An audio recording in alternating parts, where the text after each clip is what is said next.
Good evening. Welcome to my home. The servants have shown you to your rooms. Good.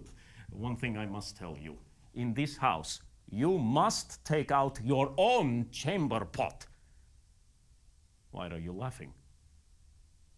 My wife has warned you I would tell you this. Shameful, you must not touch it. We have 30 servants to do such work. Pay no attention to her. Everyone claims to be Christians. We are all brothers, but every morning a brother or sister takes out my chamber pot. Oh, we are brothers, but I want some sugar, or a cigar, or a mirror. Articles produced by my own brothers and sisters at the cost of their own health, for wages that make them slaves. I'm shouting. Forgive me. You English peoples, you are so even-tempered. I admire this. For Russian peoples, it is what? Different. You must forgive my English as well. We don't get many English-speaking visitors here. The last was a Mr. William Jennings Bryant. You have heard of him? It doesn't matter. He's American. He has tried to be president of the United States several times, but he will never be president. He's intelligent. But despite his intelligence, he disagreed with me. That was a joke. Intelligent people can disagree with... Never mind. He disagreed with my views of non-violent resistance to evil. Everyone does. He said to me, Mr. Tolstoy, surely if a man breaks into your house to kill your wife and children, you will defend them even with violence.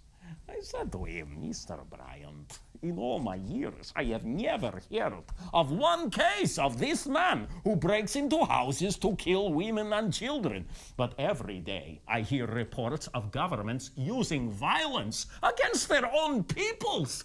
Police, soldiers, Christian governments raising armies to fight other Christian governments? It's insane. Oh, it is to fight injustice. A revolutionary came to me, a young man. He wanted money so he could buy bombs to kill rich peoples. He thought himself a noble man, willing to sacrifice his life to fight injustice. What are my weapons against such violence? I told him a story. Once, there was a beautiful meadow, but a weed had begun to spread. Now, the landowner was a wise, kind old man. He leased the meadow to some tenants and visited the peasants. He saw them mowing down the weed. He said to them, friends, you must not mow down the weed. It will only grow back, stronger than ever. No, you must uproot it, one by one. I know it's difficult, takes a great deal of time, but it is the only way. Now, the peasants either forgot his advice or never believed him. They went back to mowing the weed. Years passed, the weed spread. Now some peasant went through the old man's papers, saw the advice, went back to his friends and said, friends, we must not mow down the weed, we must uproot it. But they misunderstood him. Are you crazy?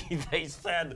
If we do not mow down the weed, it will overtake the meadow completely. They mocked him and drove him away. The meadow is the world. The weed is evil spreading over it. And I am that peasant. The doctrine of non-violent resistance to evil is not my own. Jesus Christ said, if someone strikes you on one cheek, offer also the other. Why? Why would he say this? Because you cannot fight evil with evil. You must overcome it, uproot it with love.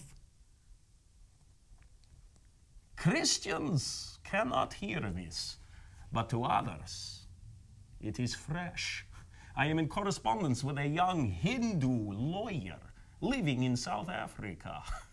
He is fighting your British Empire without using violence. His name is Gandhi, Mohandas Gandhi. You have never heard of him, but perhaps one day. He has read my book, The Kingdom of God is Within You. He said it overwhelmed him. He calls himself a humble follower of my doctrine. It is not my doctrine. I find it very amusing that a Hindu man is fighting the evils of a Christian government using principles from the Bible. You do not find this amusing.